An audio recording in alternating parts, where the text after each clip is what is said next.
കുറച്ച് നാളുകളായിട്ട് നോക്കിക്കഴിഞ്ഞാൽ അമൃതാനന്ദമയിക്കെതിരെ ഉണ്ടെങ്കിൽ ഒരുപാട് പേര് ഇതേ കണക്ക് രംഗത്ത് വന്ന് പറയുന്നുണ്ട്. അവരുണ്ടെങ്കിൽ ഭയങ്കര ഫ്രോഡാണ്, അല്ലെങ്കിൽ ഞങ്ങളെ പൈസ പറ്റിച്ചു എന്നുള്ള രീതിയിലൊക്കെ ഒരുപാട് പേര് പറയുന്നുള്ളതാണ്. ലേറ്റസ്റ്റായിട്ട് നോക്കിക്കഴിഞ്ഞാൽ ഒരുപാട് പേര് പറയുന്ന ഒരു കാര്യം, ഇതിങ്ങനെ എന്തെങ്കിലും പറഞ്ഞുകൊണ്ടിരിക്കാതെ നിങ്ങളെന്തെങ്കിലും തെളിവായിട്ട് വരും അങ്ങനെ ഇങ്ങനെയെന്നൊക്കെയുള്ള രീതിയിൽ ഒരുപാട് സപ്പോർട്ട് ചെയ്യുന്നവരും പറയുന്നുണ്ടായിരുന്നു.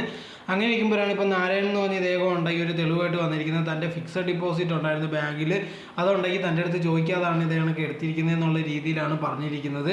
അതിൻ്റെ തൻ്റെ കയ്യിൽ തെളിവുണ്ട്, അതിന് എതിരെ ഉണ്ടെങ്കിൽ ഇദ്ദേഹമൊക്കെ കേസൊക്കെ കൊടുത്തിട്ടുണ്ടായിരുന്നു. പക്ഷേ ഇദ്ദേഹമൊക്കെ പോലീസ് സ്റ്റേഷനിലുണ്ടെങ്കിൽ കേസ് എടുത്തില്ല. അതിനുശേഷം ഉണ്ടെങ്കിൽ താനുണ്ടെങ്കിൽ മനുഷ്യാവകാശ കമ്മീഷൻ ഇതേണൊക്കെ പരാതി കൊടുത്തിട്ടുണ്ടായിരുന്നു. അപ്പോൾ ലേറ്റസ്റ്റ് ആയിട്ട് ഇപ്പോൾ കിട്ടിയ വിവരം അതും അവർ തള്ളി എന്നുള്ളൊരു കാര്യമാണ്. ഇതിൽ നിന്ന് നമുക്കൊരു കാര്യം മനസ്സിലായി, ഇവർക്കെതിരെ ഒന്നും ചെയ്യാൻ പറ്റില്ല. എല്ലാ പാർട്ടിയും അല്ലെങ്കിൽ എല്ലാ സ്വാധീനം ഇവർക്ക് ഭയങ്കരമായിട്ടുള്ളതാണ്. ആൾക്കാരുണ്ട് ഇതേണൊക്കെ എന്തെന്നൊക്കെ പറഞ്ഞാൽ എന്ത് തെളിവായിട്ട് ചെന്നാലും ശരിയുണ്ടെങ്കിൽ ഇന്ത്യയിൽ ഈ ഒരു കാര്യം നടക്കുന്നതായിരിക്കത്തില്ല.